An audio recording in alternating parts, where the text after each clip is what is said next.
To BoxPark in Wembley. It is the place to be. This is where the party is at today, and I'm not just talking about the glitter ball. Spencer Oliver is alongside me. It is a food hall. It is not a dance hall, but I am loving the glitter ball. Do you know what though? Like, this is just it's purpose. It's like it's purpose built for these sort of events. I know it's not, but it's just it's a real good vibe around here. We've got a good little crowd coming in as well. I always say every time we're here, it's brilliant for us to be here, but for the fighters who are trying to make weight surrounded by all this lovely food, that's not an easy thing, is it? That's tough. And the selection you've got is unbelievable. Trust me, I know this because I've been through most of them. Yeah. Tried and tested. So we do have a bumper card for you on Saturday night at Wembley Arena, topped by none other than Adam Azim take on Santos Reyes. It is the battle of the unbeatens, and Adam Azim, he is very much on a roll, isn't he? Yeah, listen, I knew Adam Azim was good, and I think that I recognise that he's a future superstar in his last fight against Ryan Shelton back in November at the Ali Pally. It was a guy that you go in and you know that he's in with a tough competitor, a seasoned competitor. Ryan Shelton has pushed a lot of good fighters all the way. And the way that Adam Azim dealt with him was incredible. His shot selection was brilliant, he controlled the space, his punch power was unbelievable. And I go, yeah, this kid is the future of British boxing. I really think he's that good. That's the thing, because there is so much hype, isn't there, surrounding Adam Azim, coming from mainly, from us, really. Yeah. And so far, he's proving to be the real deal, isn't he? But has he really been tested yet? Well, listen, like I say, Ryan Shelton was a good yardstick, because you go, Adam Azim then was having, his 7th fight then? Yeah. He was having his 7th fight then. You go, well, that's a big step up, Ryan Shelton, and that will give you a good yardstick on how good he is. And I think he delivered on the night. He won in 2 rounds, but it was the manner that he'd done it. The way that he'd done it, he went out there, he controlled the space of the ring, his shot selection was brilliant, speed of punch was unbelievable, and his punch power, everything. You go tick, tick, tick, tick. The only thing we don't know about him is, can he take a shot? Is he good? Can he get down in the trenches? Can he bite on his gum shield? Can he weather a storm? We ain't going to find that out until he moves up much higher levels, because he is that good. Like I say, in comparisons, we've been around a long time and have seen a lot of good fighters. In comparisons, you go like Nazim Hamid comes to mind. Amir Khan comes to mind. He's got the speed of Amir Khan. Johnny Nelson's already made the comparisons to the likes of those kind of fighters with Adam Azim, which they're big names. Adam Azim, he's still so young, isn't he? Well, they're superstars, and that's what I'm saying. But that's what we're liking this kid too. I go and I think he's that good. And I speak to Shane McGuigan on a regular basis, and Shane says to me, listen, Spence, off the record, I'm talking, this is the best kid I've ever trained. Now, look through Shane's resume and who he's trained. He's had some quality operators there, so he's not hyping him up. I think the hype is real, and I think that we've got an opportunity to watch this kid develop. And Santos Reyes, who is boxing on Saturday night, who comes with a 12-0 record, 1 no contest, 3 knockouts, South American, tough, holds his feet, throws loads of punches, stylistically, is perfect for Adam Azim, because Adam Azim's going to be able to get off of his shots, and it's a good part of his development. He's getting international experience. Is he going to give Adam some rounds, do you think? Or are we going to be seeing pretty much more of the same? Well, what we know from these South American fighters, their culture, they're tough. That's the way that they are. They come over, he's unbeaten, so he's got a lot of ambition. So I'd like to say to you, yeah, we're going to see some rounds here from Adam Azim, but we fought that against Ryan Shelton.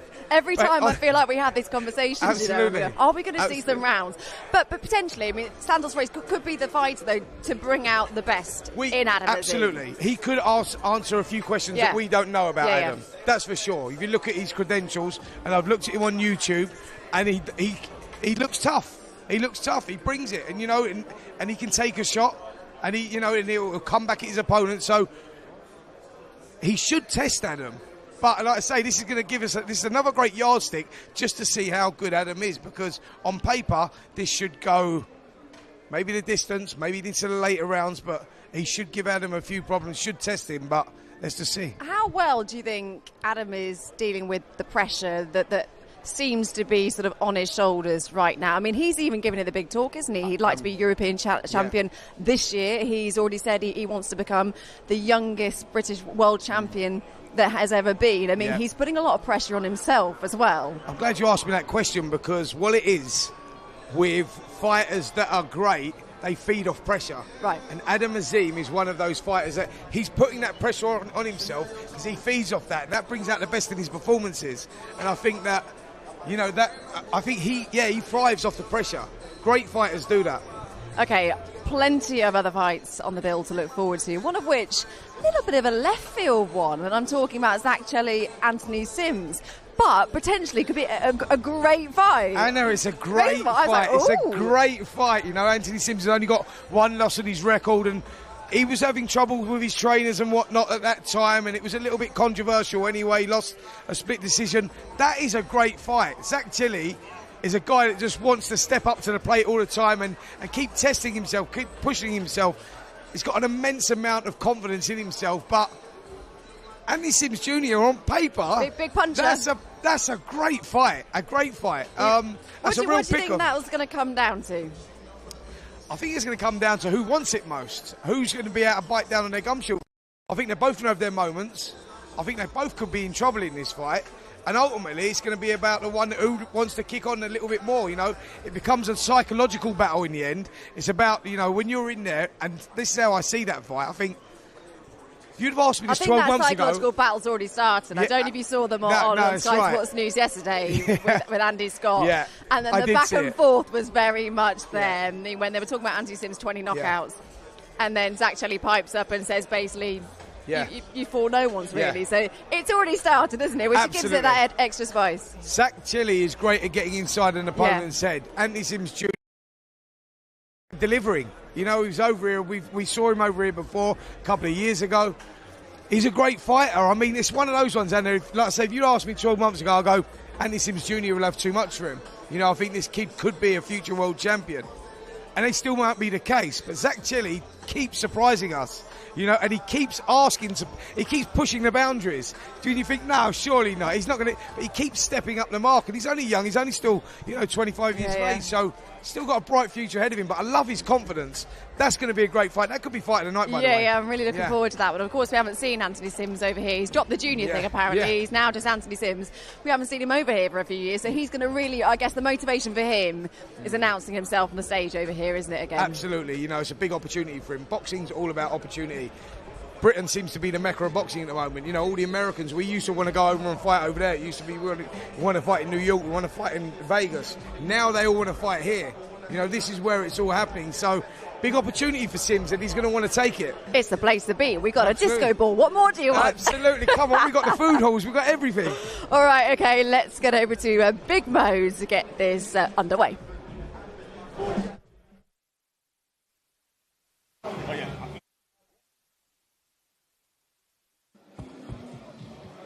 Good afternoon, ladies and gentlemen, and welcome to the live showdown for Boxer Fight Night this Saturday, February 11th, live from the OVO Arena here in Wembley.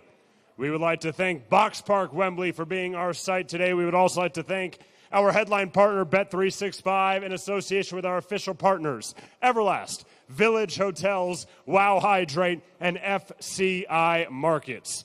We're going to be dividing this live showdown into a couple stages of our press conference to be hosted by Savage Dan. I'm going to turn the microphone over to him in a minute, but I'd like to introduce those fighters that are joining Savage Dan on stage right now and will be competing Saturday evening. First, from Slough, the undefeated Hassan, the Hitman, Azim. From Maida Vale, London, the undefeated Razor Ali. From Los Angeles, by way of Smithborough, Ireland, the undefeated Stephen the Hitman McKenna. From Luton, England, the undefeated Jordan the Wanderer Reynolds. And finally, the undefeated heavyweight from Tottenham, Jamie TKV. Savage Dan, the floor is yours. Thank you very much, Big Mo. Hassan, I'm going to start with you. You had a very good 2022. Saturday night, you get the opportunity to use that fight as a springboard for a very good 2023. No, that's right. 2022 has been the best year so far. Gaining a lot of experience, improving every fight, every camp. I just kind of wait for the whole year in 2023. Same again, but just improvements. Saturday night, you're up against a durable opponent, a tough boy, around the ring. He's got experience. What do you want to show? What qualities do you have to show in order to beat him and beat him well? Improvements. You know, in this camp I've been training so hard and I've been improving my IQ level, and you're going to see good technical performance by me, and all my last fights I've just been improving on that and fixing the errors, so you're just going to keep seeing improvements, and you're going to see the big backhand come down the middle. Obviously you've been, working between camps. Anything specific you're looking to try and execute on Saturday night? More of the pressure, staying in the middle, and just hurting my opponent with every shot. And if he does wobble, I need to take my time coming forward and not rush in. You're obviously in camp with Caroline and your brother Adam. How are they looking, and what are you expecting from their fights? Both of them looking super, super fast and sharp as well. And I expect both of them to stop their opponents, because their sparring's been amazing, Caroline and Adam. So, yeah. Good luck on Saturday night. Next, I'm going to let's go to Stevie. Stevie, last time we saw you out was in Bournemouth, I believe. 12-0, 11 KOs, big power in both hands. Can we expect more of the same on Saturday night? Yeah, definitely expect, nothing but destruction. Anytime I go into the ring, I go into hurt and do the business, and I don't mess around in there. If I see the opportunity to take my opponent out of there, I will. And I'll do it, with bad intent. 6'1", you're an absolute giant at the weight. Somebody would probably look at you and assume that you'd try and keep it long and rangy, but no, you want to get right in there, mid-range, close range, land big shots. Is that just the way you fight? You just want to trade level? Yeah, well, I go into entertain. It's an entertaining business, and I have many different ways of fighting. I can fight on the back foot. I can fight, southpaw, universal style fighter, and when it comes to that stage where I need to use my boxing skills, I can, but when I'm hitting these guys, I can't take my power, so I'll take them out of there. You've called out a few big names, or you've certainly said that a few of the big names are perhaps avoiding you. Do you still feel like they're avoiding you, and how much longer can they avoid you for? Yeah, definitely. I've been calling out, all the top fighters. I've been looking for Conor Ben. Where is he? I'm here waiting for him any time. I'll fight him in the morning, but he doesn't want that because he knows what'll happen to him. Good luck on Saturday night. Reyes, I'm going to come to you next. You're 6-0. You come with a biggish reputation, but this is a big stage, and a big opportunity. What do you have to do to take it with both hands? I'm grateful to be here. It was tough to be here, but we make it today, and it's going to be a good fight. I'm fighting this Mexican guy, so it's going to be a spicy one. We'll see how it goes. For anyone that hasn't watched you fight before, what can they expect? What kind of style fighter are you? Are you aggressive, or do you like to mix it up in there? Well, I'm a fighter, I got pressure on people, but the thing is, lately I improved so much with my skills and being able to show my skills and box, which makes me a full package. I can fight, I can box, so I got good footwork, good head movement, ready to roll. And you've had to go through adversity in your life. In many ways, boxing is the easiest part of it. Tell us about that. Does that make it easier going into this fight, knowing that you're so tough, you've had to go through so much? To be honest, I gotta say yes, because my life wasn't like just any easy life. Everybody had difficulty and stuff, but like my background makes me a tough man, and that's what you need in the ring. Being a survivor of a car crash, lost my family, come from my father being a heroin addicted and die, and I'm here. I didn't choose his way. I try to be the best of me and make my family proud. So I really look forward for that, man. I'm sure I'd join everyone in wishing you all the best on Saturday night. Thank you. Let's go to Jamie, TKV. A good opponent, Harry Armstrong. Probably just what you need at this stage in your career. You've fought a couple of the same opponents and beat them. Is this the perfect opponent to measure where you're at right now? Most definitely. It is the best opponent. He's going to come game. He's going to come ready to win. He's not here to lose. He's here to win. And I need opponents like that. If I'm looking to get to the top, I need opponents like that right now. So this is where I measure what level I can get to, and I know what level I can get to. You had a good fight last time at Ali Pali. You had to do a ring walk twice, but you came through it. Yeah. You got the victory. How active do you want to be this year? As active as possible, as much fights as I can get throughout the year, to be honest. Yeah. What happens when you get in that ring Saturday night? Listen, I'm a fighting man, and I got into this sport because I love fighting. So I'm going to go into that fight, and fight is going to be a scrap. And I know I'm going to turn it into a scrap. It might be a technical scrap or whatever, but it's going to be a scrap. I'm there to fight. I'm a fighting man, and that's what it is. One last one. I know your team are, wanting to push you quite fast. Yeah. How long, realistically, do you think before you start looking at domestic titles? Within, I'll say 12 months. Within, in the range of now to 12 months. So we'll see from then. We'll see how things go, Good luck on Saturday night, man. Appreciate it. Jordan, you can already hear the claps coming. Yeah, Jordan, a very popular boy. It's a big night of boxing, a big opportunity, Sky Sports. What do you make of it? What do you want to show the fans? Yeah, I'm excited to be here. About 320 Lutonians travelling down, especially Luton playing Coventry away. So got a bit of pressure. I've got to make my people proud. But it's great to finally be here on a big stage with Sky Sports Boxer, and looking to do a job come this Saturday. You're a fighter that's got a bit of variety. You can come forward, you can box on the back foot, you're very tidy. What part of you do you enjoy the most? What part of boxing do you like the most? Do you know what? When I get behind my jab and box, I actually enjoy it, but sometimes I lose myself and I have a bit of a war or whatnot. I've not had it too easy in my career because there's been, a bit of setback. It's delayed my career a bit, but now I've got my fight in October out of the way. I'm ready for a clear run, ready to smash this year, and we can build. What are your aspirations in boxing? You've obviously you accomplished a lot as an amateur, but as a pro, what do you want to achieve?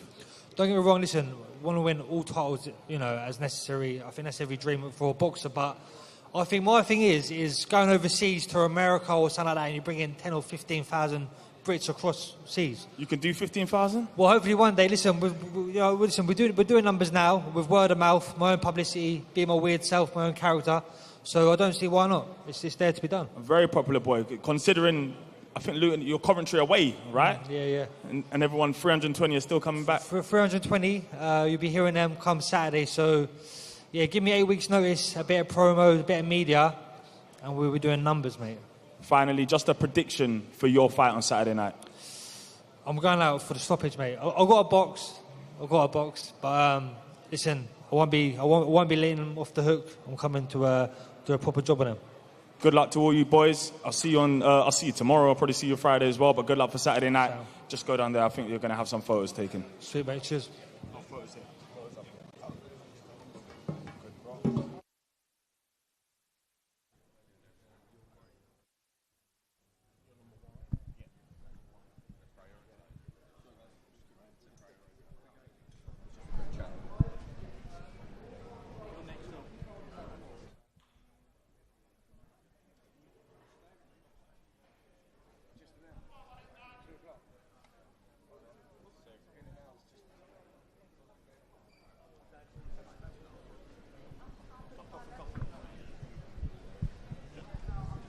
Got some good news between me and you. Yeah.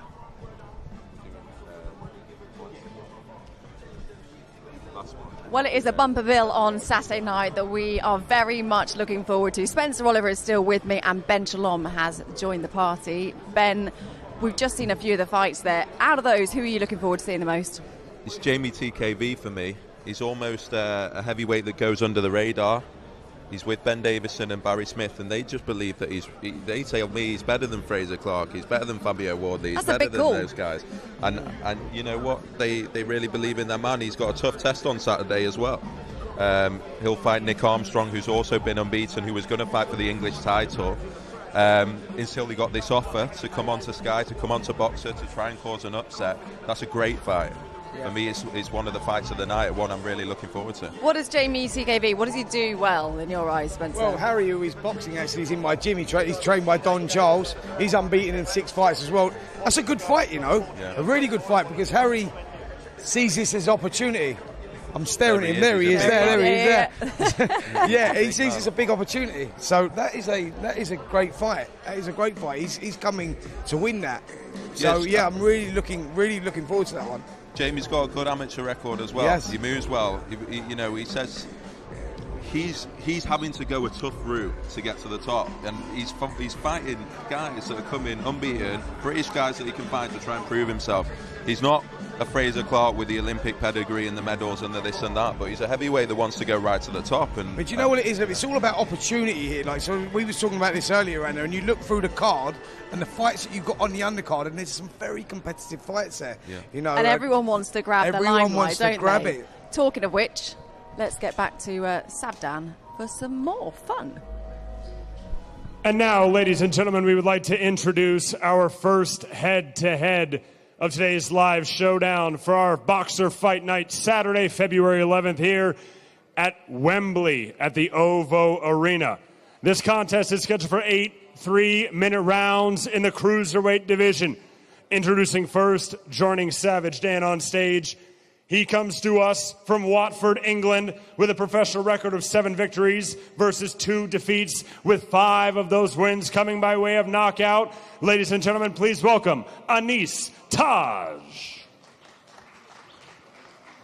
And his opponent on the other side of Savage Dan. He comes to us from Tottenham, England, with a perfect, undefeated professional record of 7 victories with no defeats, and 4 of those wins coming by way of knockout. Ladies and gentlemen, here is Viddal Riley. Savage Dan. Right, I feel like this is a fight that has got just the right amount of needle. Anis, I'll come to you first. You said that this fight has been offered to you before on shorter notice, and you wanted to have a full camp in order to prepare for Viddal Riley. And you feel confident you could beat him with that full camp? Of course I can. If I didn't think I could beat him, I wouldn't be here. They offered it to me on, I think it was 2.5, 3 weeks' notice. All good and well. If you're offering me a 3 weeks' notice, I'm all right. I'm not turning up here for money. That's the difference between me and a lot of other people. I'm not turning up here for the money. I want to come and beat this boy. You've made a criticism that you think a lot of Viddal's opponents have come and just, they're very happy to lose. You don't come with that same mindset? No way. It's not in my nature. I've got my motivation. My motivation isn't money. When your motivation is money, things can go wrong. My motivation is I want to be the best I can be. And on Saturday night, I've got to beat Viddal Riley to show that I am still that prospect, regardless of the 2 losses I've had. They've made me better. And I need to show what I know I can bring, what I've been bringing every other day. I'll show it on Saturday night. Viddal, Anis certainly thinks he is your toughest opponent to date. Do you? No, I said that in the face-to-face. I don't think he's my toughest opponent. He might Bro, be my guy come with a week's notice. You said on that face-to-face I've had the most notice. Yeah, you have. So does that not make me a tougher opponent because I've had time to study you? If everyone else is saying they're sparring people, you said Ross McGuigan said he's sparring people. Yeah, if you've got 2-3 weeks' notice, how are you going to spar people in prep? I've known about this since November. I've been sparring people since then, ready for you. Wilberforce Chehepo turned up to you, boxed, lost, when a week later, not 2 weeks later, as I said in that head-to-head, a week later, boxed Dion Juma over 4 rounds. That guy's coming for money. Okay, all right, I've heard you. I still don't think you're my toughest opponent. I know you're coming to win. I'm excited that you're coming to win. I love the fact you're coming to win. This is competition. This is what we want. This is what I train for. I don't put myself through what I put myself through in camp to fight someone who thinks they're going to lose. You're giving yourself the most notice. You had the most time. If I had 2 weeks' notice to fight you, I'd fight you anyway. But I understand, as you said, you're giving yourself the best opportunity, as you should. But Saturday, the outcome remains the same. Anis Taj wins. That's the outcome. Anis said he thinks he stops you inside 6, providing you don't stop him inside 1. Yeah. What do you make of that? Does it motivate you? Does it fuel the fire anymore? Or is it just business as usual? Business as usual. That prediction there, it could be up in the clouds to me. It don't make no difference. I can't see it.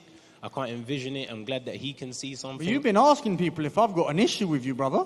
Whoever asked if you got issues? I know some stuff. I've been hearing some things, bro. Don't do halfway I've toe-toes. been hearing some stuff. You got a full snitch or don't say nothing at all. Don't go halfway. I don't talk about stuff like that, but I know something. I know a few things, so I know I'm in your head, bro. Is he? I got to ask. Bro, Saturday, no matter whose head he's in or not head he's in, it ends up in the same place. And he's tired. And you won't see, it's scheduled for 8. This is my first 8-rounder. I'm excited that I'm boosting. I'm now growing, but I don't think I'll do 8 on Saturday.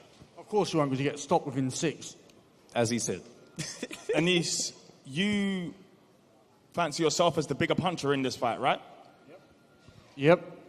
Do you feel like if this does go the distance, you could win it on points, or is a stoppage? Yep. Yep. All right. Where's your advantages? And what does Viddal do wrong? I'm not about to tell you. Why am I going to release what I know? It's still a few days away. He could go out of here, and he said this. Let me just see if this. I know exactly what it is. I know what I've been working on, and we know what we're going to come and do.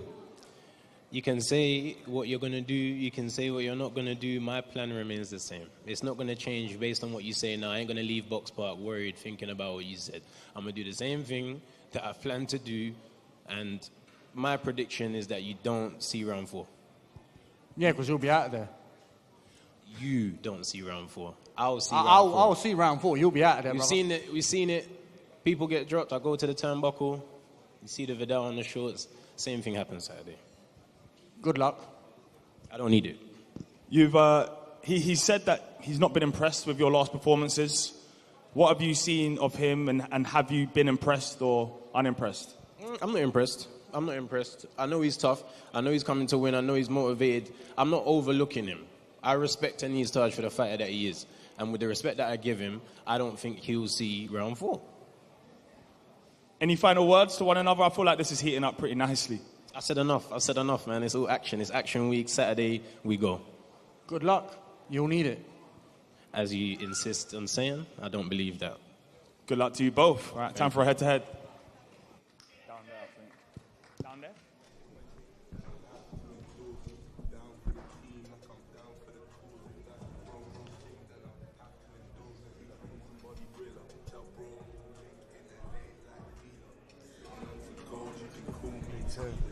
Ladies and gentlemen, this cruiserweight contest is scheduled for 8 3-minute rounds, live from the OVO Arena this Saturday here in Wembley. Anis Taj, Viddal Riley, live on Sky Sports. Well, I wasn't expecting that back and forth. Were you, Ben?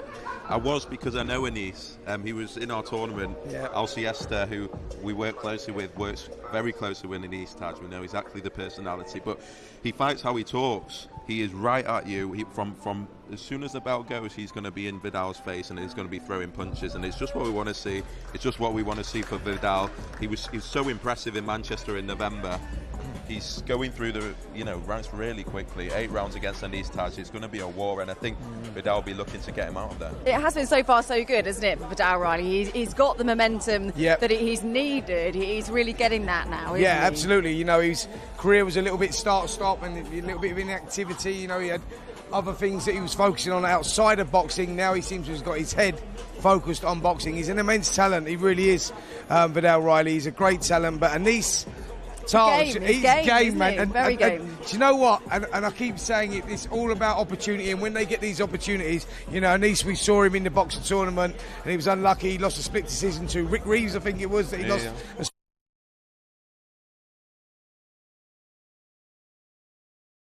Training since November. He will take this opportunity. That's a great fight, that it really is. Stylistically, it's great. I've got to get in this before we hand back to Sam Dan and Big Mo. Some other big cruiserweight news as well. Yeah, cruiserweight division on fire. Lawrence Okoli, finally. It's been a long time. You're dominating the cruiserweight division now, Ben. I hope so. I think Lawrence, Richard, we saw unbelievable performance at Eubank Smith, and Viddal Riley, Mikhail Lowell coming through, Chris Billham Smith in Bournemouth in December, but Lawrence Okoli does sit top of the pile at the moment, world champion. defend against David Light on the 25th of March. David Light, who just won a very close fight against Brandon Glanson. It's a tough fight for Lawrence, but delighted to finally get moving. I'm very much looking forward to that one. Absolutely. Yeah. You know, boxers seem to have cleaned up the cruiserweight division at the moment, don't they? I think Lawrence Okoli was the missing piece of the jigsaw, and now we can get some potential great fights made in the future, with the British cruiserweight division. Well, very much looking forward to this fight. Let's get back to Showdown and Big Mo. Thank you, Anna. Welcome back to the stage. And now, ladies and gentlemen, our next head-to-head for this Saturday's Fight Night live on Sky Sports from the OVO Arena here in Wembley. This contest is scheduled for 10 3-minute rounds, and it is for the English Middleweight Championship. Joining Savage Dan on stage first, the challenger from Harlow by way of Newquay, England. Please welcome the undefeated Brad, the Newquay Bomb, Pauls. And his opponent, the champion. Saturday evening, he comes to us with a professional record of 15 victories versus 2 losses with 3 draws. From Rowley, Regis, England, he is the reigning, defending English middleweight champion, Tyler Denny. Right, I think this is going to be a slightly nicer head-to-head than the last one. Tyler, I'll come to you first. English title fights are always good, and you always seem to be in them. You've defended this belt a countless amount of times. In front of you is a man who's 16-0. He has a lot of momentum, but it feels like you are the one with the momentum going into this fight. Do you feel like you're in the prime of your life? Yeah, definitely. I feel like I'm getting better with age. Do you know what I mean? I'm 31 now, but I feel like each fight I get better and better. So I'm just buzzing for it, man. And, it's a good opponent in front of me. Showcase my skills again, big platform. I can't wait for it, man. When you sit down and you look at tape of Brad, what do you see? What do you have to look out for? What does he do well? I don't really look too much, to be fair. I watched his fight with Ryan Kelly just at the time I watched the fight with Ryan Kelly. Since the fight's been made, I've not re-watched it. I leave that to my coaches and stuff, man. But, he's got good attributes, 16-0. He's a good fighter. I just think I'm a better one. So this is what we're going to find out. He obviously thinks he's better than me. We'll find out Saturday. Brad, Tyler has a knack for successfully defending this English title. What do you have to do in order to beat him and not come up short like the rest? I think just play to my strengths and stick to my game plan. Obviously, Tyler's established at this level. He's defended the English title like 4 times. But it's my time to step up, take my shot and show what I'm about. I respect Tyler, I respect the way he's done everything, but he's got something that I want in the English title, and we'll see on Saturday night. Where do you see this fight being won and lost? What are your advantages going into this? I think in some aspects, me and Tyler are quite similar. We can both dig deep when we have to. But like I said, play to my strengths. I don't want to give too much away, but I just think the styles will gel well for a good fight, and I think the winners will be the crowd. I agree, to be fair. Tyler, do you feel like experience will be a telling factor in this fight? Do you feel like you've done it at this level more times and you've had to dig deep and you've got that battle, your battle ready? Yeah, I think so. It could help, but everyone has to have their first one sometimes, so I can't think I've got more experience than him. He's going to die later on in the round, so I'm looking forward to it, man, and I think it's going to be fight of the night all over it. Do you know what I mean? We both come to win, both hungry fighters, and it's massive, man. I can't wait for it. And he's an entertaining fighter. My last few fights have all been entertaining fights. It's got fireworks written all over it, man.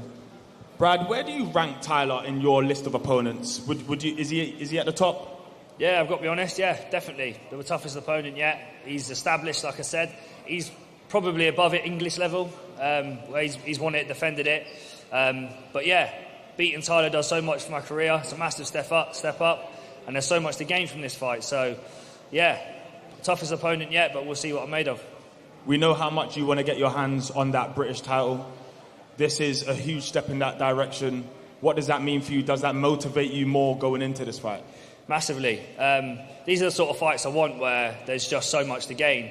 In one fight, you can have the English title and you've earned your shot at the British. So, And whoever wins this fight, 100% deserves a shot at the British title. So much to gain. Motivation's been super high, and I can't wait to show what I'm about. It's been very respectful. I can tell you both have loads of respect for each other. But I've got to ask you, Tyler, what does Brad do wrong?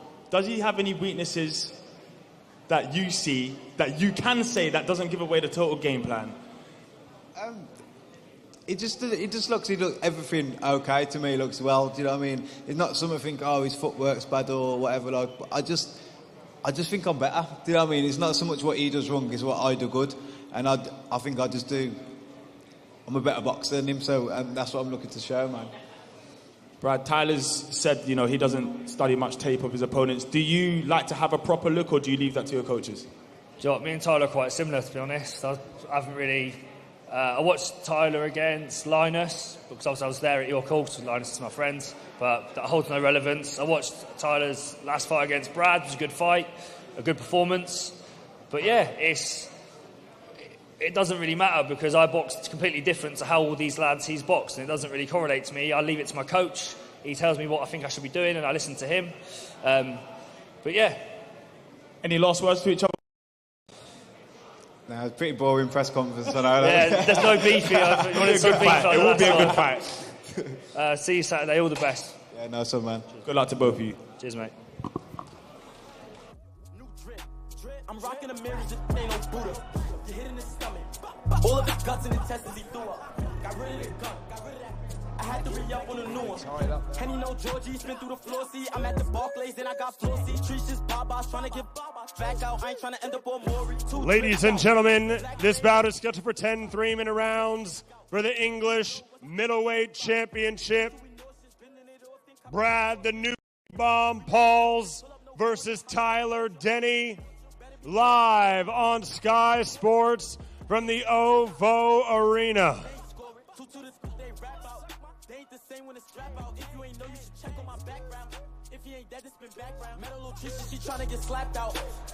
A lengthy face-off, but a little bit more respectful between these two. Yep, I think they both know what they're going into, these two.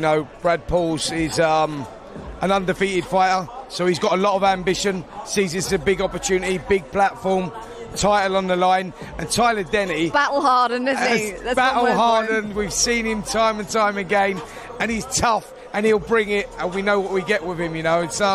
It's a good fight, a great fight. Another one, I keep saying this, everyone on the bill going, yeah, good fight. But it genuinely is. It is one of those bills, isn't it? That there is something for everyone on the bill. It's one of those bills that we've all got an opinion and an idea on who we think will win. None of us really know. Like, you could go... Isn't that just normal? To be fair, it is, yeah. But sometimes you have a little bit of a firmer idea of who you think is going to win and who's not. Sometimes it's a bit easier to pick. But this one, genuinely, a lot of 50-50 fights on the card. Brad Pauls, this is his time now. He's stepping up. Although he's the one 16-0, 9 knockouts, he's never really boxed at this level. And like you say, Tyler Denny has done that before. He's been there, and he's been to those dark places in the ring. So he's got that experience. So what's it going to come down to? Well, it's going to come down to see if Brad Pauls is prepared to go where Tyler Denny is, because we know that Tyler Denny will. He comes, he's awkward, he'll bring it, and he'll make life difficult for Brad Pauls. I think it's a coming-of-age fight for Pauls, it really is. It's just another good fight, as is our next one right there, just making their way to the stage now. So, let's get back to Big Mo. And now, ladies and gentlemen, I would like to introduce our co-main event this Saturday, February 11th on Sky Sports for Boxer Fight Night from the OVO Arena. 10 3-minute rounds in the super middleweight division. Introducing first, joining Savage Dan on stage. This man comes to us from Los Angeles, California, USA, with a professional record of 23 victories with 1 defeat, and 20 of those wins coming by way of knockout. He is known as the Magician. Here is Anthony Sims Jr. And his opponent opposite him on the stage. He comes to us from Fulham, England, with a professional record of 12 victories versus 1 defeat and 1 draw. And he is the reigning English super middleweight champion. Here is Zach Chili. I think everybody will agree in saying this is a very good fight. A bit of a wild card fight. Nobody expected it, but it made a lot of sense as soon as it was made. Anthony, I'm going to come to you first. You called Zach a one-trick pony. Yes. What trick is that, and is it a decent enough trick? It's a get-hit trick. That's what I call it. But no, he's a strong, up-and-coming forward fighter. But that's most of the fighters today. They really good at one thing. So that's why I call him a one-trick pony. The opposite to a one-trick pony, I guess, is a magician. That is what Anthony calls himself. How good is Anthony? I know you didn't really know much about him when the fight was announced, but you had a look. What do you see when you look at him? Yeah, he calls himself the magician, but to me it's an illusion, and I'm going to break it down on Saturday. I didn't know much about him in the beginning, but then I did my research, and I see he's a good dancer. He likes to move about, decent jab. But I feel like most of his fights have been like sparring sessions, you know. I haven't seen nothing, no aggression, none of that, and that's what I'm going to bring on Saturday. You've mentioned that a couple of times. You've said that, you know, the fights maybe could, you know, you could assume that he has a padded record. You don't think they're as tough in America as what they are here? Nah. Well, of course, there's many boxers who get padded records. His one is definitely padded. I'd say there are two good opponents there, and he's both finished them by points. One of them he lost. But yeah, you know, if you want to build someone, you give him a padded record. Unlike me, though, I've never turned away from a fight. I've fought anyone. You bring me a guy, I say yes before I even know anything about them. So I'm here to fight anyone. As you can see from my record, my last two opponents were unbeaten. I've looked at the people you fought. Nobody had more than 3 knockouts. Because they've been fighting tough opponents. Nobody had more than 3 knockouts. So, like I was saying, there were nobodies. I fought Devin Alexander, Morgan Fitch, fought some tough opponents. You just named 2. And you said what? Just name 2 opponents. Like I said, anybody knows boxing, you know that to the building phase when you start your professional career. You test the flavor, southpaw, pressure fighter, slick fighter. You get a feel, and then you start stepping it up. My loss is against somebody who's 27 victories and 23 knockouts. Angulo, and Ramir Angulo. Your defeat came to somebody who had maybe 10 fights with 3 knockouts at that. So you can't compare this right here, baby. And I'm trying to help you and school you because the boxing that I know, man, is beyond you. But it's okay because Saturday, you're going to find out. I will find out and I will see your illusion. You're going to find out. Destroy it. You know, in Islam, illusion, magic baby. is haram, so I'm going to put an end to it. Many people have fell to the magician, and you'll be my next victim. Since I'm fighting nothing but bums, I'm going to add you right to my list of bums. Do you think Zach lacks the variety required to beat you? Yeah, I feel like his father wants to fight me more than he do. I've been around boxing a long time. That's all I can say. So I know energies, I know faces, I know cases. This is nothing new. Father-dad trio. Been there, done that. Zach, you fight anybody, and you always give a good account of yourself, and you're always up close and personal. You want to land hard shots. Is it the same again against Anthony?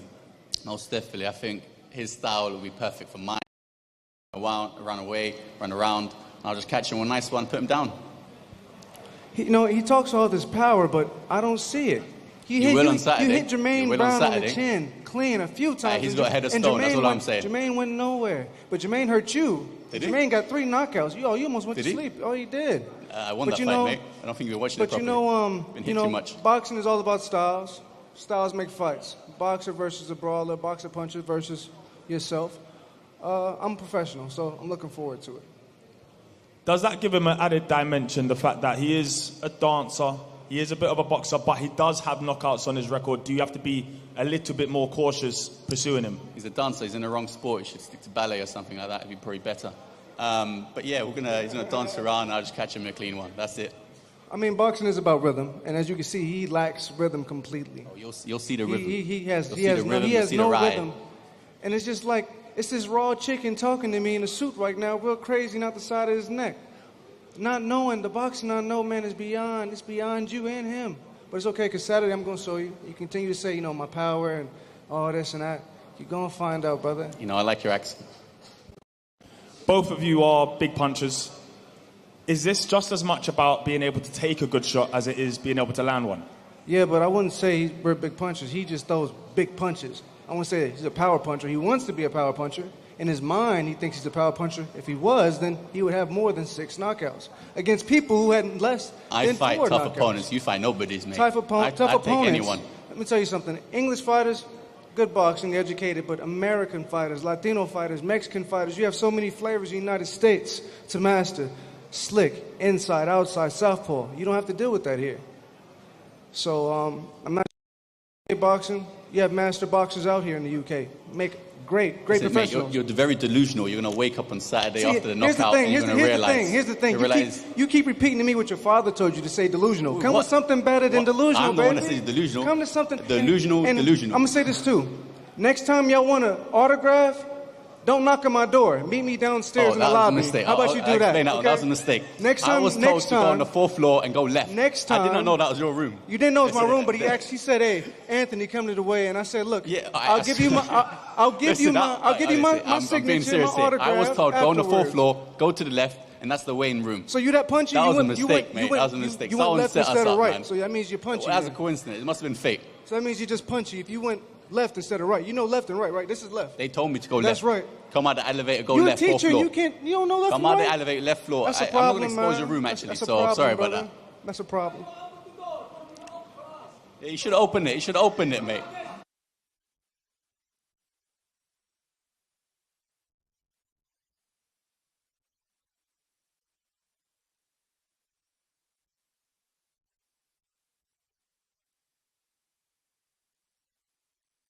Losing it every time. No matter what happens, he's lost. He lost the fight before he took it, and he don't even know it.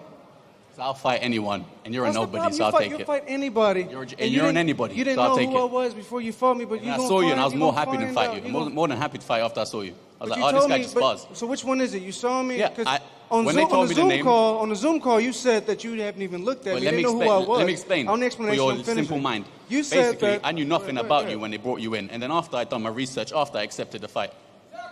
But on Zoom, you said, "Why? Wait, you know what? Why were you on the Zoom call? I was in Sky Sports. You should have been there too." Because they care about me and they want me to train properly for this. They want you to you have travel a problem around and get You have you a tired. problem making weight, so you couldn't be at Sky Sports. I with weighed me? in 12 stone today. I don't know what that is in pounds. 12 stone, 168 pounds. I was on weight today with my shirt on. Good for you. You had them ugly ass socks on too? I had my socks on too, my green ones. Well, on paper, this was always going to gel, this fight. Yeah. In person, it's gelling very well, and I'm sure in the ring it's going to gel even better. Any last words to each other?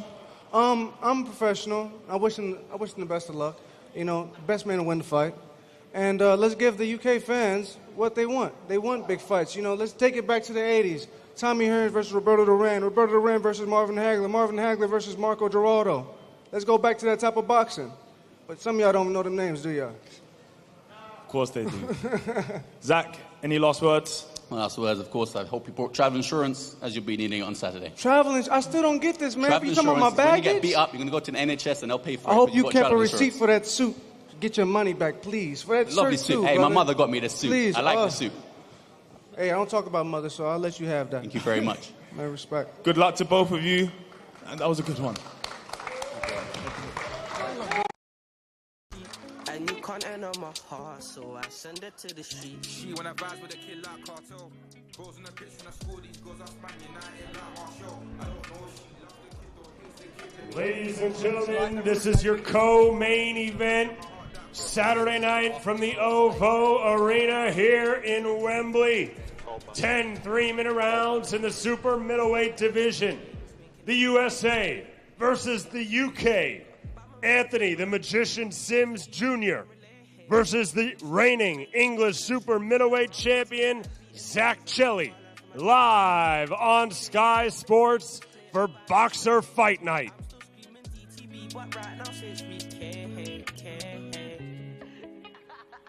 We haven't seen Anthony Sims over on these shores for a few years.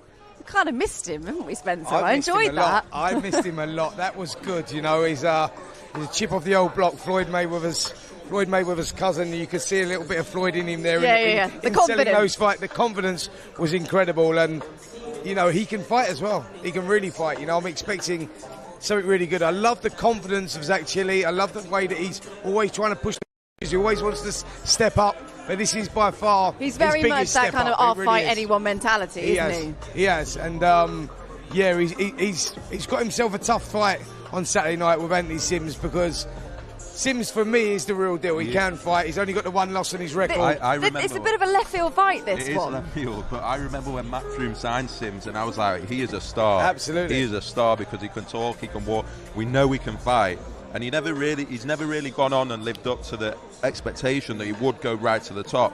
He tells me he's serious this time. He tells me he's ready. He tells me he's more hungry than ever. He actually wanted to fight at middleweight, but he's gone up, so that could even things up. He's going to fight Zach Chelly at super middleweight. He wants to come Middle's down to his middle. natural weight, though, isn't it? That's very comfortable. But Zach, we know Zach's a big super middle. He's fought a light heavy as well. That could be a difference, because I know, as I say, Sims has been training for fights at middleweight. So, look, we'll see. I think it's going to be a really interesting fight. Obviously, Zach Chelly, he will take any. I could tell him we got Mike Tyson coming next week, and he would say yes. So, and how much of a pleasure is that for a promoter, having fighters that just want to fight anyone? We live in such a political world now, you know, with fighters and the road they want to take, the path they want to take, who they want to fight. Zach Chelly will fight anyone, any place, any time, just wants an opportunity. You know, as soon as that fight was offered to him, you know, he took it with both hands. He said, yes, please. He said that he didn't even know who Anthony Sims was. Well, I go, mate, you need to do your research on this one, because actually he can fight. He watched the videotapes. He said, yes, please, I want to fight. You got to take your hat off to that, because I love it when we've got boxers. That's how boxing should be. The best fight the best. You know, it doesn't have to try and guide your way to a title shot before you decide to box these sort of people. These two are both very talented fighters, and it's good to see them putting it on the line without anything really on the line. It's, you know, it's nice. It's and refreshing. In terms of styles, they should blend really well. Look, Chelly only knows one way. I think it's his biggest strength and his biggest weakness. Yeah. He is just 100 miles an hour. We've seen it, and so far it's been enough. Yeah. But this is going to be a test. I think we're going to have to see more from Zach Chelly than we've seen before. I think he's going to have to use his head a bit more. I don't think he can just go straight into an experienced guy like Sims. But it was Lerone Richards last time. Lerone pulled out. It's Sims Jr. this time, and he takes it as well. I love it, because Chelly will learn from this fight, win or lose. But in his head, he's 100% coming out on top. Styles make fights, and you know, like Sims is one of those guys who, if you look at his record, very heavy-handed. Doesn't fight like a guy that's heavy-handed. He boxes on the back foot. He's got incredible footwork. He's a counter puncher. Chelly, Styles have gelled beautifully for this one. Chelly will take the fight to him. He's got to be careful, because if he walks onto one from Sims, it could be over. Sims is a very good boxer with great boxing IQ, and he's a great finisher. Cannot wait for that one. Right, let's get back to Big Mo for the next one. Welcome back, ladies and gentlemen. We continue our live showdown. I would like to welcome now on stage, joining us from Sky Sports, Mr. Andy Scott. And now introducing one of boxing's newest and rising superstars. She is accompanied today by one of the best trainers in boxing, her coach, Shane McQuiggan. She is the undefeated from London, England. Please welcome Sweet Caroline Dubois.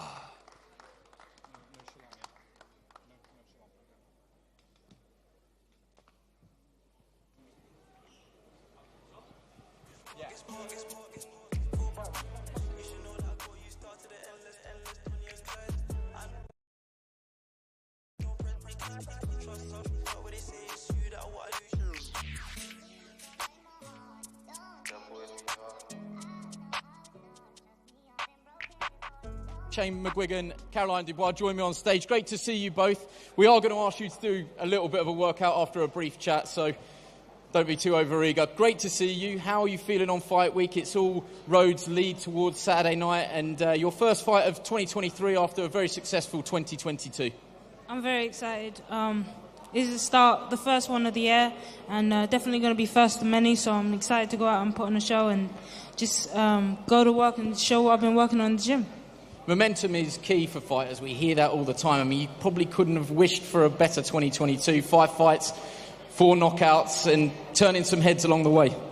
Definitely, you know, I've set the ball rolling, and I've got building a bit of momentum behind me, and it's definitely going to be a start of something special, and I'm excited, very, very excited for Saturday. Shane, how happy have you been with Caroline's transition it is the same sport, but it's two different codes. Not every great amateur like Caroline makes a smooth transition to the pros, but she's made it look relatively easy.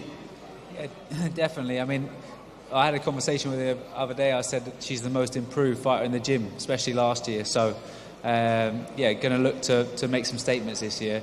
Unfortunately, we've had 2 opponents pulled out, had 2 great opponents lined up, so we got a replacement. But this is going to be an 8-rounder, first step up to 8 rounds, and then maybe have one more, go straight into 10s.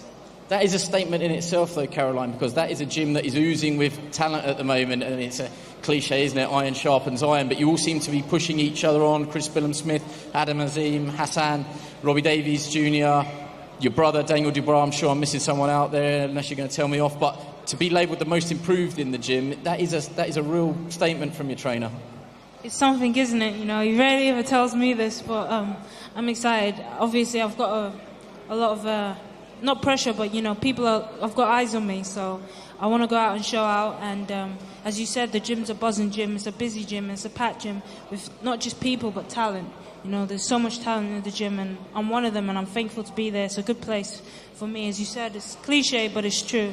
Iron does sharpen iron in that gym, and when you're surrounded like people like Chris, who's going to be fighting for a world title, Daniel, who's got a world title, Ellie Scottney, who's going to be fighting for a world title. Ellie Scottney, that's who we missed out. Of all the people to miss out, I know. So it just makes you want to get there quicker. And obviously, there's a time for everything, and I'm not rushing nothing. But I'm aiming to get there quicker. Let me ask you just about progression. It's the same question that I will inevitably end up asking you about Adam Azim. There is a time now where Caroline is breezing through opponents that are supposed to be durable, that are supposed to be giving her an education in the professional ring, supposed to be taking her the distance and extending her, and she's stopping previously unbeaten opponents in explosive fashion. Matching is not going to be easy. Eventually, she is just going to trailblaze her way towards a world title sooner rather than later. Am I wrong in saying that? Yeah, definitely. I think, you know, at this stage we're doing all the learning in the gym. It's very hard for us to get female sparring partners. We're having to spar a lot of male fighters and male professionals as well coming over, and they get hit in the first round, and they do realise the assignment changes. It's like, oh, pull around, and the next thing you know, it's like, oh gosh, she can crack. So it's been very hard to get sparring, but that's just a testament to how well she's performing, how hard she punches. I genuinely believe she's probably the hardest lightweight out there. Hardest punching lightweight. She can really smack, and there's going to be a lot of people who are going to shy away from this challenge for sure. Well, it's a question for you, but I'm sure it'll make you laugh, Caroline. There is an endearing quality which sweet Caroline. I mean, you're so polite.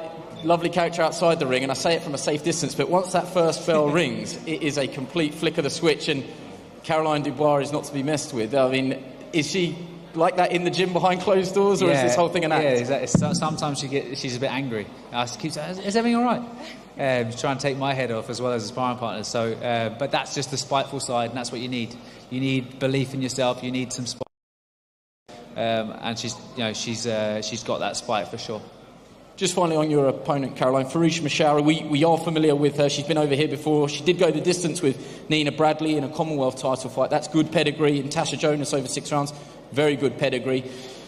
Is it all about making statements, or is it just about the win? Is the performance just as important?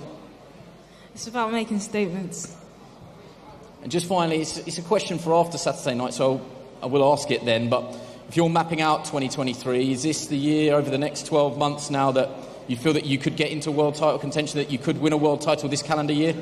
It's a big ask for sure, but I've always said if you're aiming for the, if you aim for the sky, you're going to hit the stars. So you got to set your sights very, very high, and if your dreams are not scaring you, then they're not big enough. So I definitely want to be seeing myself fighting for a world title by the end of this year, and if not, be a major contention to be fighting for next year.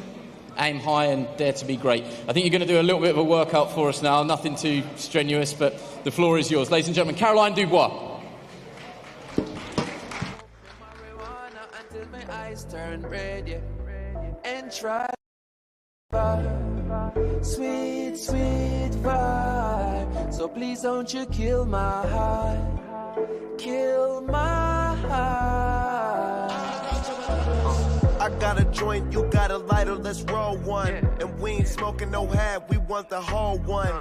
You ain't always gotta pay, I'll let you hold one. Some people say you shouldn't cough, but that's no fun. Hit it, it tastes terrific. KK is that specific. Don't take too many puffs off the tree if you ain't pitching. Some people get into the game just to get them richer. I really love trees, so roll the next. Roll up no seeds and sativa gets me so lit. Then I inhale and exhale, try to let go of my shit. So I just want to relax, roll up a spliff and send it straight to my head, yeah. Smoke me marijuana until my eyes turn red, yeah. And try to catch a vibe. Caroline Dubois, it's been sort of the dream start, really, to her professional career, isn't it? She's looking to go 6-0 on Saturday night, but hasn't really put her foot wrong yet. No, she's a little bit like Adam Azim, she's everyone that's been put in front of her, she's taken care of, and she's a standout at the moment. Women's boxing's evolving so fast, and there's so many girls that are doing so well at the moment. And Caroline Dubois is right up there with all of them. She was a quarter-finalist in the Olympics, unlucky not to medal. She turned professional, and she has gone out in a blaze of glory. She really has. She's looked sensational. And I think from what we've just seen there, when Caroline steps onto the stage, she's just got that lovely smile on her face, and then the gloves go on, and it's just a completely different story, isn't it? It's weird, isn't it? It's very strange. Like, wouldn't melt when you speak to her. She's very polite and she's lovely and well-mannered. She puts those gloves on, and very heavy-handed. Boxing IQ is brilliant. Big right hand, and that left hook as well, as we saw with her last opponent, was phenomenal. So, and you can see her really winding that up there as well. Yeah, she's an exceptional talent. She really is. Her last opponent, Sofia Rodriguez, disposed of her in just 60 seconds. It was kind of a blink and you missed it, but it was a real standout performance from her. And that was an opponent that was brought over to give Caroline some rounds. That tells you where she's at. She opponent over here before. She's very tough, very durable, but Caroline went out there, stamped her authority early and dominating, like you say, was over in 60 seconds. That was a punishing performance, it really was. It was a really clinical finish as well. It was. If Caroline Dubois doesn't win a world title, I'll be shocked. That's how good I think she is. She's a real standout. She's exceptional. We've seen, like I say, women's boxing at the moment is evolving so much, and we're seeing so much talent. Well, it's evolving, Spencer, and it is flying. Absolutely, yeah. And Caroline Dubois for me is one of those leading lights. I think she's one of the better girls out there. I really do. I think she's got everything. We speak about young stars because you mentioned there about Adam Azim as well, and of course she's in the same gym as Adam Azim and Hassan as well, the likes of Chris Billham-Smith, and of course her brother Daniel as well. And that we often say, don't we, success breeds success. And having that around you, just how much does that help fighters in particular as well, young fighters as well coming through? I know through, I've sort of been quite close with Caroline. She's been working with boxing now for a while, and I've been quite close to her. I've been to see her a couple of times. I know how much she wants it, how much she wants to succeed, and how much she wants to emulate what her brother's done. And she wants to become a world champion and recognised in her own rights. I think, the Savannah Marshall, Clarissa Shields moment was a big moment for women's boxing, for women's sport, filling the O2. No one would have expected that. And I remember speaking to Caroline about that and about being a part of it and everything, and she was saying, listen, I want to be up there. I want to be one of those. You can see that little twinkle in her eye. She wants to be recognised in her own rights. And I think that's, with her working in that gym with so much talent around, is bringing her on in leaps and bounds. Absolutely. And I think there's a lot of pressure, as is with Adam, on her shoulders. But again, she seems to be dealing with it really well. I think there were a few nerves there, weren't there, in the early days of her turning over. But I think now she gets more nervous watching her brother Daniel. It's just actually herself stepping in the ring. Absolutely. I think that it was the unknown when she turned over, because she had a great amateur career. And like I say, she was unlucky not to medal in the Olympics. She turned over, but it's going into that unknown, so the nerves are obviously going to be there. Once she had a couple of fights under her belt, she's now, feeding. She gets a lot of energy from the crowd. She feeds off the atmosphere, the moment, the big crowd. The bigger the show, the better for her. Like I say, she wants to She wants to be fast-tracked. Yeah. So, you know, that's what she's talking about. I think one of the things she spoke about at the end of last year, in her final fight at the end of the year, was the biggest thing that she'd learned, basically, in the first year as being a pro, was this. Yeah. It's the fight week. It's embracing that. It's learning how to deal with that. And then kind of, she was like, okay, I've got that down. Now I'm all right now. Well, that would develop you as a fighter, you know, getting used to that big stage. You know, we're talking about, you know, getting in international opponents and fighting the unknowns, and you fight the slick boxers and you fight the punchers and the ones that come forward, ones that go backwards, boxing in big arenas from small halls. She's getting all of that development, and so every fight that's coming around, she's going, yes, please, or more. I want to go on a bigger stage. I want to be topping these bills. You know, she's a very infectious person, Caroline Dubois, as well. As you know, she's such a lovely young lady. She really is. But when she gets in that ring, the mist comes over and she does her job. Yeah, it's, I'm very much looking forward to seeing how she gets on against Mashawi on Saturday night. Right, I think it is time for our main event now. Let's hand you back to Big Mo. And now, ladies and gentlemen, it is my honor to introduce the one who is headlining our card this Saturday from the OVO Arena here in Wembley. He is the main eventer. He is the new superstar of boxing. He comes to us.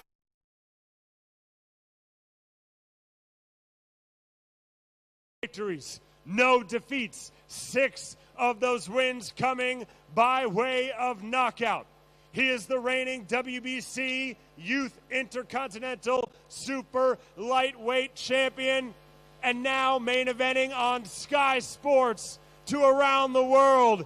Ladies and gentlemen, here is Adam the Assassin Azim.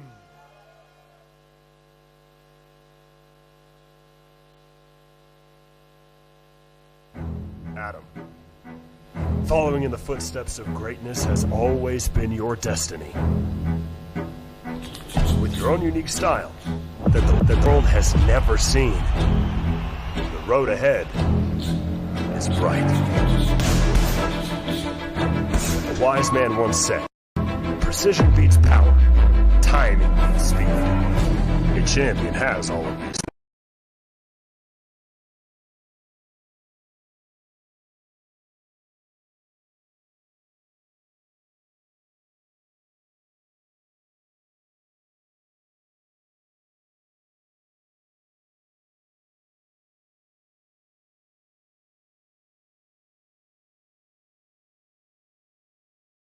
This is what you were born to do.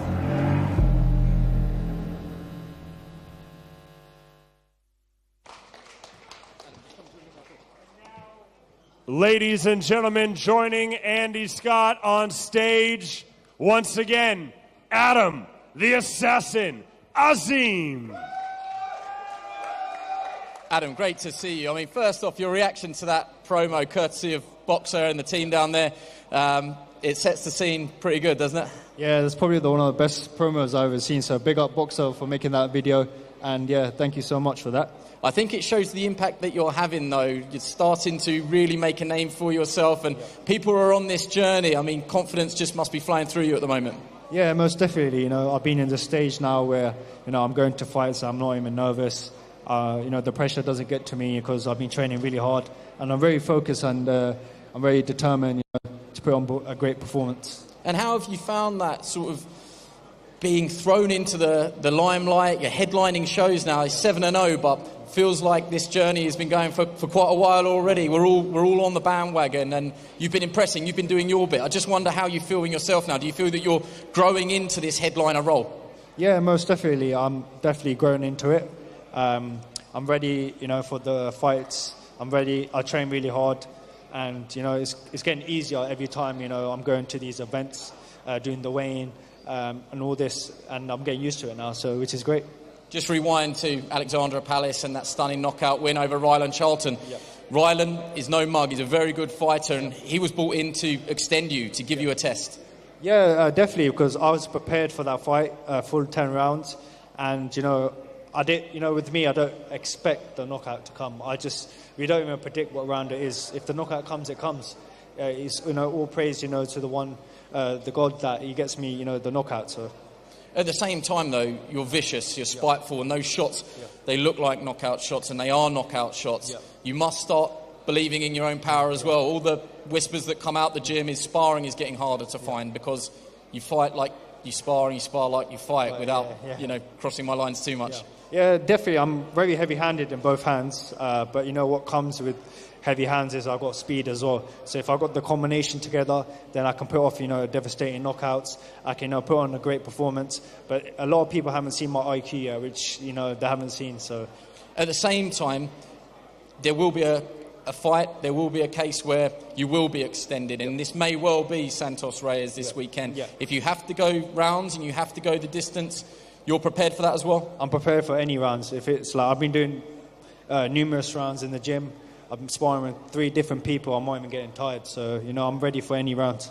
Any frustration at all that you're not showing us things that you're working on behind closed doors? I mean, it's not that much of a problem, is it? You're knocking people out, but there is obviously more to your game aside from spectacular one-punch knockouts. I can't quite believe I'm saying that, but there obviously is more to come. If you have to box, you can box. Yeah, definitely. You know, a lot of people haven't seen the best of me yet, which is not surprising yet, because, you know, once I get in the ring with anyone who can take me around, then you guys will see, you know, what fighter I am. In your promoter Shane McGuigan, in your manager Shane McGuigan, and your promoter Ben Shalom, they're not afraid to match you harder, and they know that tougher fights are coming. I mean, I've got that stat there. In 2022, you had 5 fights, but that was only 8 rounds. Is there part of you that feels you're that confident that you might not get that test until you get into genuine world class? Maybe it's not for you to say, but deep down, it's not for me to say, but I'll let the other people and the public say that. But, you know, I'm ready whenever. So I'm working towards, you know, the world class level, and I've got the world class trainer Shane McGuigan, and, you know, we're ready whenever. Santos Reyes is here. He's here to win from Managua, Nicaragua. He's undefeated, 12-0. What do you know about him? There is a degree of mystery about him because there isn't that much to go on. He's 12-0, so he's no joke. He's a very durable opponent. I've seen him. He's a good fighter, and it's going to be a good one. So I'm prepared. At the same time, if you put everything together that you have done behind closed doors, do you feel confident enough to predict that it could be another early night? See, you know, I never predict it, but, you know, if the shot comes, it comes. So, you know, I'm ready. I saw those quotes this week as well. It's no secret that the European title is one that's on the horizon. Sometimes promoters get criticised for fast-tracking fighters too much. In this case, do you feel that the European title is there on the horizon and it could come sooner rather than later? Do you know, I want to fight for it, but, you know, if I have the right time and the right, you know, mindset to fight for it, then why not? But it'd be great, you know, by the end of the year to have a belt like that. You had that following anyway in Berkshire and particularly the Slough area, but it just seems at the moment, big up Slough, it just feels at the moment that the people are behind you, the community is behind you. There's that weight of popularity, you know, you are creating a name for yourself. How does that feel? Even the reaction here today, Alexandra Palace was a terrific atmosphere. Every fight that you've had, you've taken fans there and you're winning new fans over as well. Yeah, it's great, you know, everything comes with it, you know, when you perform good, when you train hard, you know, everything comes with that. So, you know, I'm very extremely happy that a lot of people are continuing the journey with me, and it's going to get even more better. We wish you all the best on Saturday night. We can't wait for it. Ladies and gentlemen, Adam Azim against Santos Reyes.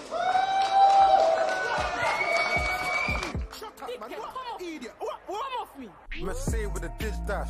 Came a long way from a ridge back. Pretty little thing, fashion over fit, but the air feels dirty, so I can't dig that. It's funny how it's meetings now. I'm a lidge man, but past 10 I send man go wig that. G63 with a red gut, skid that. Gotta go my girl's crib, I can't miss that. Head too dangerous. They gotta pay us, wild and dangerous. Rap by the Yola, it got me famous. 12 inch, we can do ranges. Trap just pulled up 3 or 4 ranges. Big move, 242 Rexes, I whip 2. I can tell you how fast them.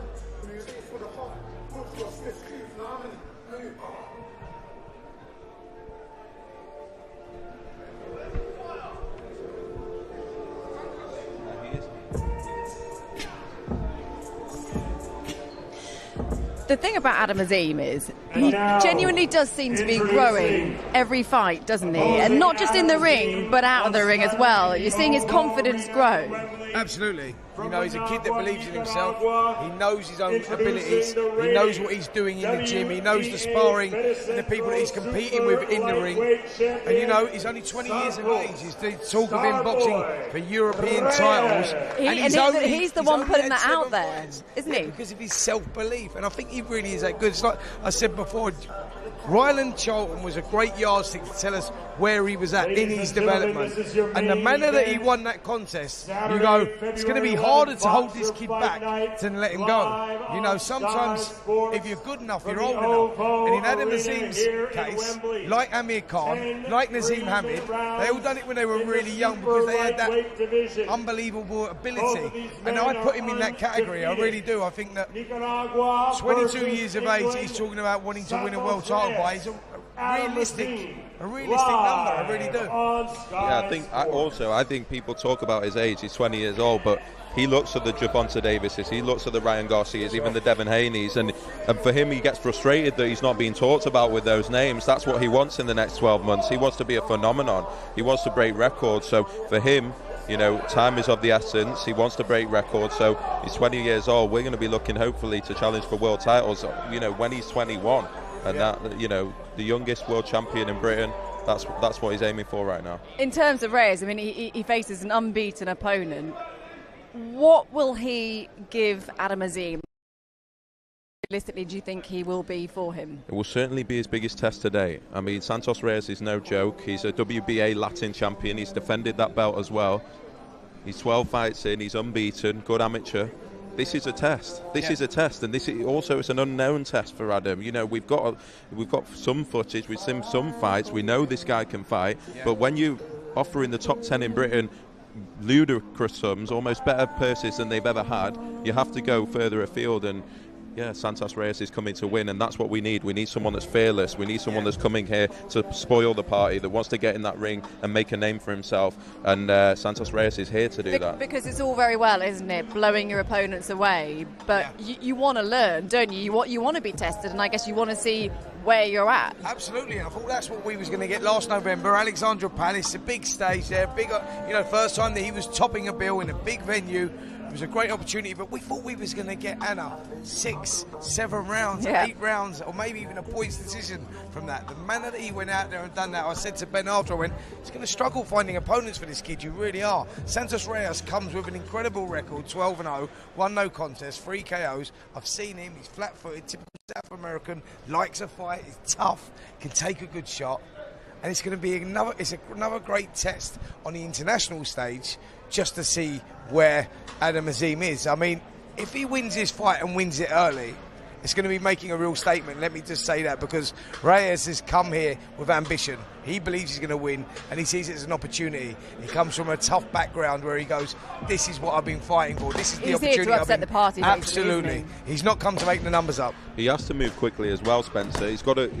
His rankings need to be good enough so he can fight for that European in September. One more fight before then, and then it's European title time. So there's no choice here. You know, he's got to move through the ranks, and he's got to face opponents that are levels above the previous one. Santos Reyes is levels above Ryland Charlton. And it's your job, Ben, to find those fights. Just put into context how hard that is, how much of a headache it is, because at the moment he is kind of high risk, low reward, right? It's difficult, as you said, it's high risk, low reward. When you're coming in, Adam is 7-0. So what fighter in Britain that knows how good he is wants to come and get knocked out in the first few rounds? That's not good for their career. No. And so you really do, it's almost it's a gift, but it's a curse, because the hardest thing in the world is getting him an opponent, and when he's got those world title ambitions, luckily we can go getting him an opponent that's going to test him. And you know, Reyes is the type of opponent as well. He would have heard the noise about Adam Azim. You know, being British Boxing Board of Control's Fighter of the Year, Young Fighter of the Year. He would have heard the noise around this kid. So he's going to see this as his world title fight, his opportunity to get himself onto another platform, onto another level, and earn some serious money. And from where he comes from, trust me, this is a huge opportunity. It's a lottery ticket, it really is. Just look at him now, and he's just so slick, isn't he? Speed, power, everything. Yeah, I was doing the same. I'm trying to take myself back to when I was boxing, and I go, I'm sure I wasn't delivering shots with that speed. I'm sure I wasn't delivering shots with that power. Yeah, there's something like there's an extra sound about the shot that he hits the pads with, as opposed to another person. Like there's a. That's what I say. When you know there's something special about him, there's an extra zing about the shot, an extra snap about it. You just look and go, that's a little bit special. If anyone's watching at home and they have missed the hype around Adam Azim, firstly, where have you been? Have you been under a rock? Because there's been so much about him. How would you sell him? What does he do well? I think he makes the biggest compliment I can give him is he makes boxing fans, non-boxing fans, boxing fans. He's exciting to watch, isn't everything that you want to see. He's explosive, he's fast, he's quick, he's got the temperament of a world champion already. Shane McGuigan's telling me, you know, he could box Josh Taylor in 6 months, he could box Jack Cattrall in 6 months. He's at that level, and it's just about making sure we can guide him. But if anyone wants to, if anyone is unsure about boxing, come and watch Adam Azim. When I went down to the gym, actually, well, you were there as well a few months ago, a couple of months ago, in fact, and we were just chatting to Shane, and we were just talking about how immersed Adam is in the world of boxing. His whole life is boxing. He lives and breathes it. And perhaps that could be a slight downfall for him going forward, because it is all-consuming for him. There is nothing else outside of boxing. That's all he wants. You know, it's his dream. And you find that with a lot of young kids that come through and they find they've got a talent, that they live and breathe it. And, you know, Adam Azim is a product of that. And do you know what I love about Adam is, if you look at him and he ticks all the boxes, you go, he's got the speed, he's got the power, he's got this little bit of cockiness around him. But when you speak to him as a person, he's a totally different character, and you try and put that. You were talking about it with Caroline Dubois earlier, about saying how sweet she is outside of the ring and how ferocious she is inside of the ring. Like, this kid has got that as well. You look at him and he's got everything. With, you know, he ticks all the boxes, but what a nice guy. As if by magic, Adam Azim, we were just talking about you, of course we were. Spencer was just saying, inside the ring, you're the demon, but outside, such a lovely guy. How hard is it to sort of stay grounded with all the noise around you? Do you know what? I'm getting used to it now. So has it taken a bit of getting used to for you? Yeah, exactly. So even my last fight, you know, this time I was main event, so everything was new to me. So, but you know, I'm getting used to it. I'm happy. Everything's going at the moment, so which is great. We saw a great performance from you from Ryan Charlton last time. What did you learn from that fight?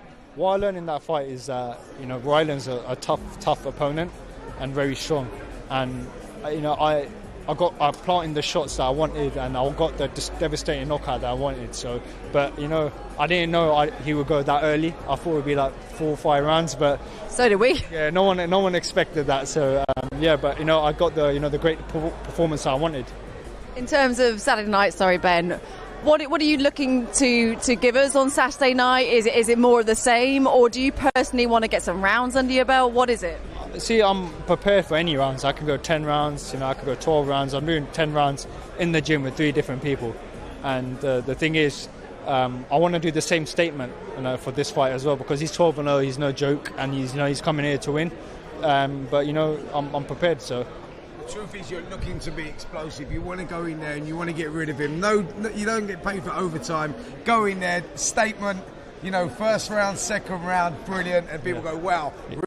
Because we're expecting this guy to give you rounds. That's what we're expecting. Yeah. You know, so we were Ryland as well, though, weren't we? We're Ryland. Yeah. So, you know, it's just...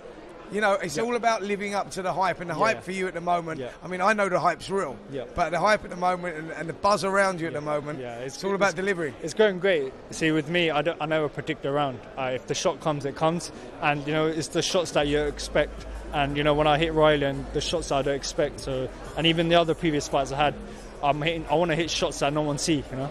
But you don't start fights like you want to put rounds in the bank, that's for sure. You start fights and you got venom in the jab, want to get it done. Venom in the right hand, it's like... See, I like to, you know, start off with the jab, you know, with this. My favourite shot is the jab. It's a solid jab that I just stick down the middle. And, you know, everything comes with it. You know, once you start setting up the jab, everything comes smoothly, so... Look, I think the exciting thing is with Adam is it's like what Spencer said, the hype... I've known Adam a while now, but the hype is real, and that's that's what's so exciting is we know the levels that this man can go to. Obviously on Saturday night, every time the pressure's on with Adam, but it just is an example to all young fighters. He might be the most talented fighter we have. He might have everything behind him, the promoter, the broadcaster, but there is no fighter I have that works harder than Adam Azim. And that just shows, and that's why we have so much confidence. He leaves no stone unturned. He's fixed and obsessed with going right to the very top. I think I've asked you this before, but what do you do to switch off from boxing? Anything? I try switching off, but I can't. You know, I'm watching boxing 24/7. I mean, watching it on the way, everywhere. Even when I'm going to sleep, waking up, there's always boxing. Straight away, I wake up. I've got a Beats headphone, and I'll put that on and then watch my boxing straight away. That's the first thing I watch. So you must do something though. What do you do like to chill out? You know, it's like you don't just go right. I'm going to watch a fight to chill out. Surely, I mean, there must be a little saying. Do you go like bowling or do you like a game of snooker? I'm trying to get. I go cinema. I go cinema, chill out with the mates, go eating, but that's all I really do. Right. I don't do the other stuff, you know, like going everywhere else and that. But Spencer, you know, you have to be obsessed. I mean, to get to the very, very, very top, which is what this man wants to do things that people have never done before. Sure. It's an obsession that no one really has. When you look through the history of the sport of boxers and the greats, and you look at their backgrounds, where they've come from. Let's use Roy Jones as an example. Like, this guy, didn't just live, he took it the extra mile, he pushed it, he went through the boundaries, similar to what you're doing. You know, like you say, you wake up with your headphones on. I think we're all just a bit relieved, though, that you go to the cinema. Yay! What'd you watch? Give us a film. Whatever films. I bet you're going to give us, I bet you like a chick flick, don't you? Do you know, I like action, entertaining. You know, I like more action where there's a lot of fighting in it. You know, combat sports. I knew you was going to go there. Yeah, it's still in there, isn't it? Yeah. Anyway, brilliant. Best of luck for Saturday. We'll see you on Friday, I'm sure, at the weigh-in.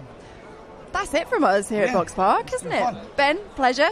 Spencer, pleasure. Thank you so much. Thank you for watching as well. Make sure you join us on Friday for the weigh-in and the final face-off. That'll be from 1 o'clock here at BoxPark. See you then. Great stuff.